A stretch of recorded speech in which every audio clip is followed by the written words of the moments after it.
اگر شرم نہیں آتی ہے تو پھر داڑھی کیوں نکال پھینکتے ہو؟ کیوں؟ اگر تمہیں اسلام پر قائم رہنے میں فخر محسوس ہوتا ہے تو کھل کر کے اسلام پر عمل کرو، کھل کر کے۔ اسلام کسی جرائم پیشہ لوگوں کا اڈا نہیں ہے، پوری دنیا کو اچھے اخلاق سکھانے والا ایک مکمل دین ہے،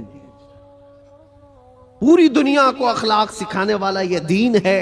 تو مجھے شک کیوں ہے اس بات پر؟ بہت سارے لوگ ابھی آئیں کائیں کرتے ہوئے نیوٹرل بنتے ہیں۔ میں دیکھ رہا ہوں جب کبھی کوئی سوال آ جائے تو کچھ دانشور بن کر کے بیٹھتے ہیں اور پھر ایک نیوٹرل باتیں، ایک سیکولر باتیں کرتے ہوئے وہ یہ محسوس کرانے کی کوشش کرتے ہیں کہ ہم یہ نہیں سمجھتے، اسلام میں یہ چیز نہیں ہے، وہ چیز نہیں ہے، یہ بزرگ اسلام میں نہیں، وہ بزرگ اسلام میں نہیں، صرف اس لیے وہ کر رہے ہیں کہ دوسروں کو کچھ خوش کریں۔ ان بے وقوفوں کو میں بتانا چاہتا ہوں جو کرسیوں پر بیٹھ کر ڈیبیٹ کرتے ہیں اور سیکولر بننے کی کوشش کرتے ہیں، یاد رکھو تم اپنی ناک کاٹ کر کے بھی نیچے رکھو گے تو وہ کبھی راضی نہیں ہونے والے، کبھی راضی نہیں ہوں گے۔ 10 لاکھ سال بھی تم پکار کر کے ان کی جوتیاں چاٹتے رہو، راضی نہیں ہوں گے۔ راضی کرنا ہے تو اللہ اور اس کے رسول کو راضی کرو۔ ہم جس کے لیے دنیا میں آئے ہیں، ہم جس کے لیے دنیا میں آئے ہیں، ہمیں اللہ تبارک و تعالیٰ نے حکم کیا فرمایا؟ وَمَا أُمِرُوا إِلَّا لِيَعْبُدُوا اللَّهَ مُخْلِصِينَ لَهُ الدِّينَ۔ لوگوں کو یہ حکم نہیں دیا گیا مگر صرف اتنا کہ عبادت کریں تو صرف اللہ کی رضا کے لیے، لوگوں کو دکھانے کے لیے نہیں۔ وہ کبھی دنیا راضی نہیں ہوگی، ایک بات یاد رکھیں، کبھی راضی نہیں ہوگی۔ تم چاہے جس طرح کے بھی بن جاؤ، دنیا تم سے راضی نہیں ہوگی۔ ہم بچپن میں ایک چیز پڑھتے تھے، ایک شوہر اور بیوی گدھا لے کر جا رہے تھے، شوہر اپنی بیوی کو بٹھایا گدھے پر اور لے کر چل رہا تھا، بیچارہ لیڈیز فرسٹ والے فارمولے پر عمل کر رہا تھا کہ پہلے عورتوں کو ہونا چاہیے، لیکن محلہ چھوڑنے والا تھوڑی نہ ہے۔ کٹے پہ بیٹھے ہوئے سب کمنٹ پاس کرنے لگے، جورو کا غلام جا رہا ہے، بیوی کا غلام جا رہا ہے۔ ایک حقیقت چیز ہے، اور یہ سن کر کے اس کو بہت برا لگا اور اس کی عورت کو اتار دیا، تو اتر جا میں بیٹھوں گا۔ وہ بیٹھ گیا، عورت اس کا رسی پکڑ کر کے چلنے لگی۔ آگے گیا تھا، دوسرے محلے والوں نے پکار کر کہا ظالم آدمی عورت کو چلا رہا ہے، خود بیٹھا ہوا ہے۔ اس کے بعد اس نے کہا کہ رہنے دو، دونوں بیٹھ جاتے ہیں۔ دونوں بیٹھ گئے تو تیسرا ایک محلہ آیا اور کہا کتنے ظالم ہیں، ایک سواری ہے، دو بیٹھے ہوئے ہیں۔ وہ بیچارہ گدھا جھکا جا رہا ہے، اس پر رحم نہیں کرتے لوگ۔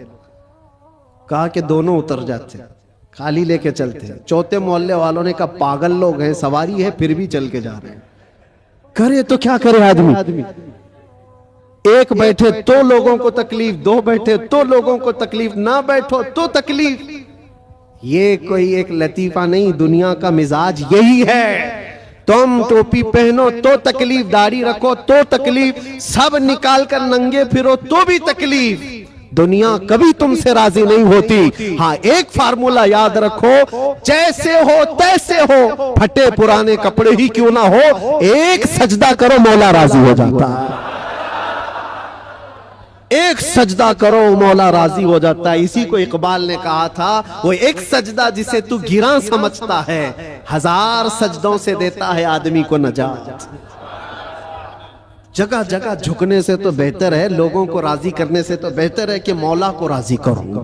اس لیے کہ قرآن میں کیا پڑھا ہے اپنے، انا للہ و انا الیہ، جس کا ترجمہ کیا ہوتا ہے، ہم اللہ کے لیے ہیں اور اللہ ہی کی طرف لوٹنے والے۔ ہر مرنے والے کے دیکھ کر کے پڑھتے ہیں کہ نہیں پڑھتے؟ اس کا مطلب کیا ہے، ہم اللہ ہی کے لیے ہیں اور اللہ ہی کی طرف لوٹنے والے۔ قرآن میں کتنی جگہ اللہ نے فرمایا وَإِلَيْهِ تُرْجَعُونَ وَإِلَيْهِ النُّشُورُ، تم اسی کی طرف پھیرے جاؤ گے، اسی کی طرف جمع کیے جاؤ گے۔ جب تمہارا عقیدہ یہ ہے کہ جانا ایک ہی جگہ ہے تو ایرے غیرے نتھو کھیرے کو منانے کی کیا ضرورت؟ جس کی بارگاہ میں سارا فیصلہ ہونا ہے اسی کو راضی کرتے ہیں، اور وہ راضی بہت جلدی ہوتا ہے۔ دنیا جلدی راضی نہیں ہوتی۔ ان کے ساتھ کیا کیا نہیں کرتے ہیں، ہم نے دیکھا ہے بیچارے 40 سال پارٹی میں تھے، اس کے بعد پھر نکال کر ان کو پھینک دیا گیا اور ان کو پتہ نہیں کون سی منڈلی میں بٹھا دیا گیا۔ یہ دنیا ہے، تمہاری خدمتوں کو نہیں دیکھتی. ایک دن اگر تم سے کوئی برائی ہوئی تو پچھلے 40 سالوں پر پانی ڈال دیا جاتا ہے. اور وہ رحمان ہے، وہ رحمان ہے جس کی ایک مثال میں آپ کو بتاؤں. مثنوی شریف میں مولانا روم فرماتے ہیں جنت البقیع میں ایک 80 سال کا بوڑھا رو رہا تھا. کون تھا یہ؟ بانسری بجاتا تھا. لوگوں کو اپنی سریلی آواز سے بجا بجا کر کے دھن میں مست کرتا تھا. اس پر لوگ اس کو پیسے دیتے تھے. زندگی پوری گزری اسی میں، یہ بجانے میں. اور جب بانسری بجاتا تھا تو بہترین لے تھی اس کے پاس، بہترین طرز تھی، اور اس پر لوگ واہ واہ کرتے تھے، پیسے دیتے تھے. لیکن کب تک بجائے گا؟ جب بوڑھا ہوا تو سانس پھولنے لگی. اب وہ لے ٹوٹ جاتی تھی، بھدی لگنے لگی. لوگ تو سنتے بھی نہیں تھے، الٹی سیدھی باتیں کرتے تھے کہ بوڑھا ہو گیا، ابھی یہ بجاتا ہے، اس سے تو ہوتا بھی نہیں ہے. لیکن بیچارے کے پاس اس کے علاوہ کوئی فن تھا بھی نہیں. کرتا تو کیا کرتا؟ اس کی کمائی کا ایک ہی ذریعہ تھا یہ بانسری بجانا، اور اس کو بجا کر کے لوگوں کو خوش کرتا تھا. لیکن جب اس نے دیکھا کہ اب دنیا ایک پھوٹی کوڑی بھی دینے کو تیار نہیں، فاقے پہ فاقے آ گئے، مرنے کی حالت آ گئی، 80 سال کی عمر ہے. یہ زمانہ حضرت عمر فاروق کا ہے. اس وقت یہ بوڑھا جنت البقیع قبرستان مدینہ طیبہ کا آیا اور اس بانسری کو اپنے گھٹنے سے توڑ ڈالا، توڑ دیا اور کہا پھینک دیا. کہا اے خالق کائنات، تو نے مجھے پیدا کیا، لیکن اگر میرے حصے میں رزق نہیں ہے تو مجھے موت دے، میں قبرستان میں کھڑا ہوں. میں اب کسی اور پر بوجھ نہ بنوں، میں یہیں مروں اور یہیں سو جاؤں، مجھے معاف کر دے مولا. وہ روتا رہا. جب حالات کا مارا ہوا آدمی مولا کی بارگاہ میں روتا ہے نا تو اس کا دل بھر آتا ہے. حالات کا مارا ہوا جب روتا ہے تو اس کے رونے کی آوازیں آسمانوں کو چیر دیتی. تمہیں اندازہ نہیں، یوں ہی رونے والا الگ ہے، لیکن حالات سے مارا ہوا، دل کا ٹوٹا ہوا جب روتا ہے تو اس کی آوازیں ساتویں آسمان کے اوپر جاتی ہیں. رویا، بے انتہا رویا، اور گر کر کے وہیں سو گیا. نہ کھانا ہے نہ پانی ہے، کئی دنوں کا بھوکا ہے. اللہ اکبر. یہ زمانہ ہے حضرت عمر فاروق رضی اللہ تعالیٰ عنہ مسجد نبوی شریف میں ہے، اور وہ پڑھتے پڑھتے حضرت عمر کو اونگ آئی، اور جیسی ہی ان کو اونگ آئی خواب میں رسول پاک تشریف لائے. فرمایا عمر جلدی اٹھو، اپنے گھر سے کھانا پانی لو، اور جنت البقیع میں اللہ کا ایک مہمان کھڑا ہے، اسے کھلاؤ. حضرت عمر گئے، کچھ نہیں دیکھا، کون ہے کیا ہے پتہ نہیں ہے، کون ہے معلوم نہیں. حکم ہوا، گھر گئے اور توشہ دان لیا، جو کھانے پینے کی چیزیں میسر تھی سب لے کر کے فوراً جنت البقیع آئے. دیکھا کہ کون ہے یہاں پر، اتنی رات گئے، کون بندہ ہوگا. تلاش کرتے کرتے درمیان میں پہنچے تو ایک بوڑھے کو وہاں پر غش کھائے ہوئے پڑا ہوا دیکھا. اس کو اٹھایا، جیسے ہی اٹھایا وہ کانپنے لگا. وقت کا بارعب خلیفہ سامنے کھڑا ہے.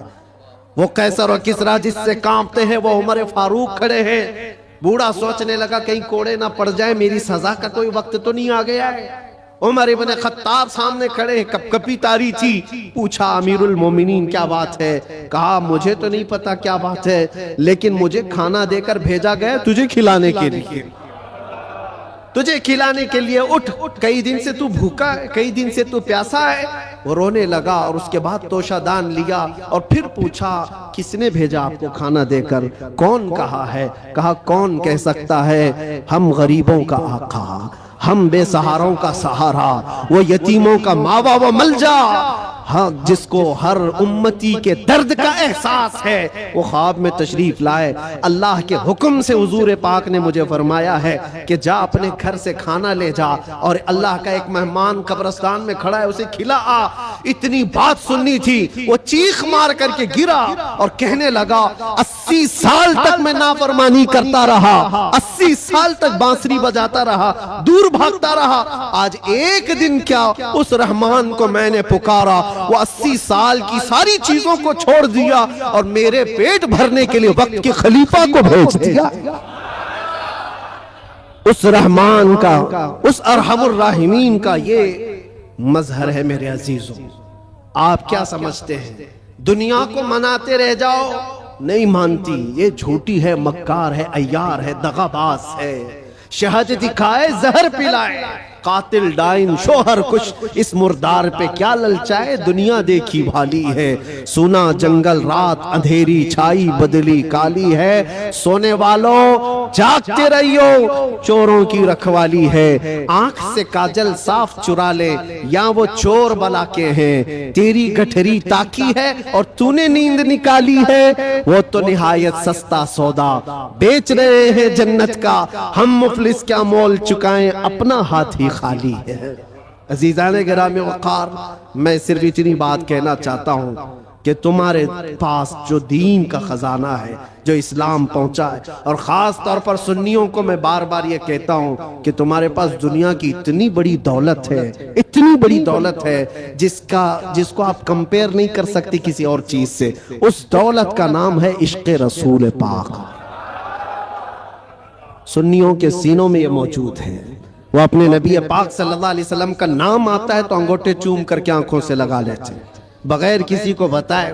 نبی کے نام پر آج پوری دنیا بھی، آپ کو پتا ہے، ناموں سے رسالت کا کوئی مسئلہ آئے اور اس پر کوئی آواز اٹھے اور کوئی بے قابو ہو سکتا ہے تو دنیا کو معلوم ہے وہ سنیوں کی جماعت ہی بے قابو ہوتی ہے۔ کیوں؟ ان کو پتا ہے، پوری دنیا جانتی ہے یہ اپنے نبی پاک صلی اللہ علیہ وسلم کے لیے جو جذبہ رکھتے ہیں دل کے اندر، وہ ایسا جذبہ ہے، جان ہے وہ، ہمارا جذبہ کیا ہے؟ جان ہے وہ، اور جان ہے تو، ہاں جان ہے ہمارے لیے، اور پھر ہمارا ماننا تو یہ ہے وہ جو نہ تھے تو، اور وہ جو نہ ہو تو، ہماری زندگی میں حضور نہ ہو تو کچھ نہیں، ہماری پوری حیات، ہماری پوری لائف، یہ جو خزانہ تمہارے پاس ہے یہ بہت قیمتی ہے، بہت قیمتی ہے۔ اسی کو اعلیٰ حضرت نے کہا ہے آنکھ سے کاجل صاف چرا لیں گے۔ آنکھ سے کاجل چرایا جاتا ہے کیا؟ یہ جو لگا ہوا شیشی کا کاجل ہے نہیں، یہ استعارہ ہے، شعر میں کہا گیا مومنو تمہارے پاس جو آنکھ کا کاجل ہے وہ عشق رسول ہے، تمہاری آنکھوں کا وہ نور ہے، اور بہت سارے بھیڑیے گھوم رہے ہیں اسی کاجل کو چرانے کے لیے، تمہارے دلوں سے وہ نکال لیں، تمہاری آنکھوں سے وہ نکال لیں، اور بیچارے کتنے تو بہک گئے، چوری ہو گئے اور چوروں کے ہاتھ میں گر گئے، اور دلوں کے اندر سے حب مصطفیٰ نکلتی چلی گئی۔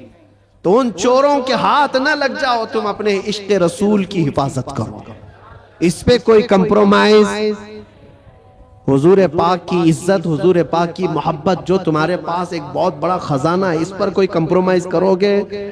نہیں کرو۔ یہ صحابہ کا مسلک ہے، صحابہ کا مذہب ہے۔ مکہ مکرمہ میں ایک صحابی کو سولی پر لٹکا کر کے کفار و مشرکین یہ کہہ رہے تھے، ان کے ناخنوں کو پکڑ سے کھینچ رہے تھے، ان کی ناک کاٹ رہے تھے، کان کاٹ رہے تھے، ہونٹ کاٹ رہے تھے، اور آنکھوں میں گرم سلائیاں پھیر رہے تھے، اور پھر کہہ رہے تھے کہ دیکھو تمہاری جگہ محمد ہوتے تو کتنا اچھا ہوتا، تم آرام کر رہے ہوتے، ان کے نام پر تم کٹے جا رہے ہو، مرے جا رہے ہو۔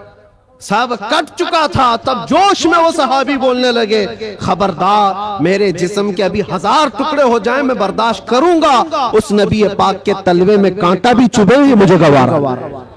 یہ دولت جس کی حفاظت یہ صحابہ کا مسلک ہے، یہ صحابہ کا مذہب ہے، جس کے تم امین ہو، جس کے تم امانت دار ہو۔ آج پوری دنیا وہ چیز کھینچنا چاہتی ہے، حالات جو کچھ بھی ہوں، جب بھی حضور پاک کی محبت کی بات آئے ساری چیزیں ایک طرف، میرے نبی کی ذات ایک طرف۔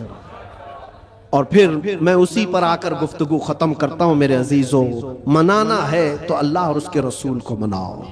دنیا کبھی تم سے نہ مانے گی، یہ کبھی نہیں مانی تھی، اور جنہوں نے ان کی غلامی کی ہے وہ آج دیکھ رہے ہیں ان کی حالت کیا ہے۔ وہ ایسی حالت ہو گئی دھوبی کا کتا، نہ گھر کا نہ گھاٹ کا، ادھر کے بھی نہیں رہے ادھر کے بھی نہیں رہے۔ جنہوں نے غلامی کی ہے اس طرح سے اپنی زندگی نہ گزارو۔ کچھ تو ان کو راضی کرنے کے لیے گئے تھے بیچارے، نام بھی بدل لیے، کپڑے بھی بدل لیے، سب کچھ کر کے دیکھ لیا، لیکن وہ بڑے خونخوار لوگ ہیں، وہ دوسری کاسٹ کو برداشت نہیں کرتے، تجھے کہاں سے برداشت کریں، لات مار کے بھگایا۔ کئی جگہوں پر یہ حالات تاریخ میں پڑھتے آؤ۔ اس لیے راضی کرنا ہو تو اللہ اور اس کے رسول کو راضی کرو، اور وہ ابھی میں نے واقعہ بتایا ہے کتنی جلدی مولا راضی ہوتا ہے، کتنی جلدی مولا راضی ہوتا ہے. یہاں تک کہ ایک حدیث اور سن لو. حضور پاک صلی اللہ علیہ وسلم محو خواب تھے, آنکھیں بند تھیں, اور اس کے بعد اچانک مسکرانے لگے, اور اتنی زور سے کہ آپ کے دندان مبارک نظر آئے. صحابہ نے پوچھا یا رسول اللہ صلی اللہ علیہ وسلم کیا بات ہے؟ تو حضور نے فرمایا اللہ کریم ایک مثال میں مجھے بیان فرما رہا ہے. کیا چیز ہے؟ حضور فرماتے میں تم سے پوچھتا ہوں, صحرا میں کوئی آدمی اپنی اونٹنی لے کر ساز و سامان کے ساتھ جا رہا ہو, صحرا ڈیزرٹ میں, اور ڈیزرٹ کا حال ایسا ہوتا ہے کوئی راستہ ہی نہیں ملتا, اگر بھٹک گیا تو موت بھی ہو جاتی ہے, جس کو موجے سراب کہتے ہیں. ہر طرف چمکتا ہوا پانی دکھتا ہے, اور جہاں جاتا ہے وہ ریت ہوتی ہے, بالو ہوتی ہے, اور اسی بھٹکنے کے عالم میں اس کی موت بھی ہو جاتی ہے. بہت سارے صحرا کی موت عرب والے جانتے ہیں. حضور پاک صلی اللہ علیہ وسلم صحابہ سے پوچھتے ہیں اگر کوئی بندہ صحرا کا سفر کر رہا ہے, ساتھ میں کھانا پانی اور اونٹنی ساتھ میں سفر کے سواری ہے, لیکن بیچ راستے میں ایک جگہ پہنچا جہاں اسے نیند آئی اور سو گیا, اس کی اونٹنی بھی غائب اور اس کا ساز و سامان بھی ختم, جب اٹھا تو پریشان. اب یہ عرب کے لوگ بہتر جانتے ہیں صحرا میں کسی کے کھانا پانی ختم ہو جائے, سواری چلی جائے تو اس کا کیا حال. وہ بندہ جب نیند سے اٹھا تو ہر جگہ ڈھونڈا, اس کی اونٹنی کہیں نہیں ملی, اس کا کھانا پانی کہیں نہیں ملا, ہر جگہ سے ڈھونڈ ڈھونڈ کر تھک گیا, موت کے قریب تھا, موت کے قریب تھا. پھر اچانک اس کو نیند لگی, ایک دن گزرا کہ 2 دن, جو بھی ہے موت کے قریب تھا, نیند آ گئی. تھوڑی دیر کے بعد آنکھ کھلی تو اس کی اونٹنی بھی سامنے ہے, کھانا بھی سامنے. اب سنو یہ مثال ہے.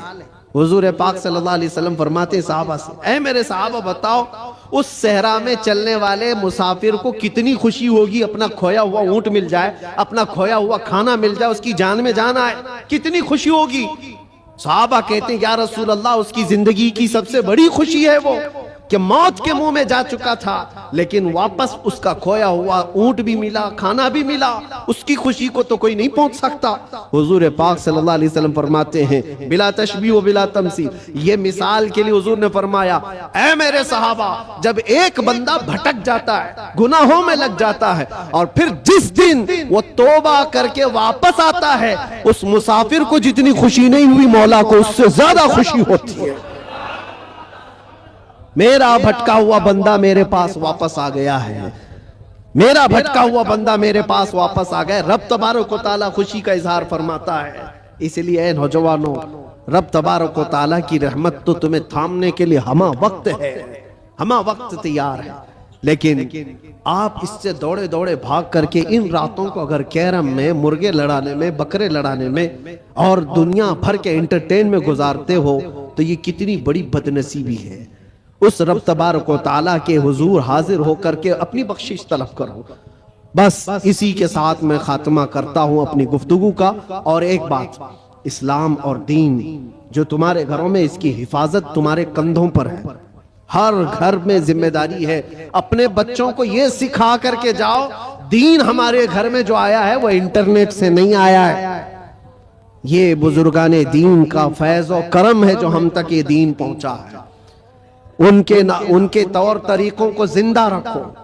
یہ جو ہماری مسجدوں میں گاہے بگاہے یہ پروگرام ہیں, رات کے رمضان المبارکہ کی طاق کراتے ہیں, شب میلاد, جو بھی ہے یہ دین کا چہرہ باقی رکھنے کی کوشش کی گئی ہے, اس کو زندہ رکھنا ہمیشہ.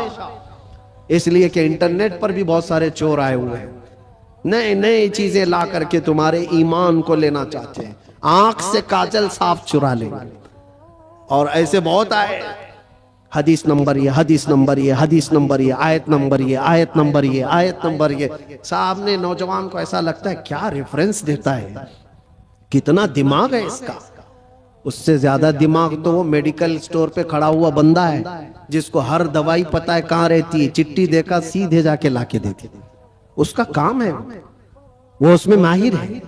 اس طرح سے اگر کسی کو صرف اور صرف یہ دیکھ رہے ہو کہ صرف ریفرنس دیتا ہے, نمبر بولتا ہے, تو اس کا مطلب یہ نہیں ہے کہ وہ پورے دین کا ریپریزنٹیٹیو ہے.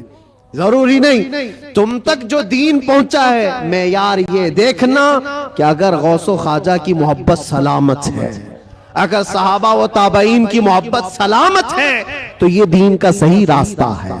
اس لیے کہ رب تبارک و تعالیٰ نے بھی یہی فرمایا ہے، دعا یہی کرو اس راستے پر اللہ ہمیں چلا جس پر چلنے والوں پر تو نے انعام نازل فرمایا۔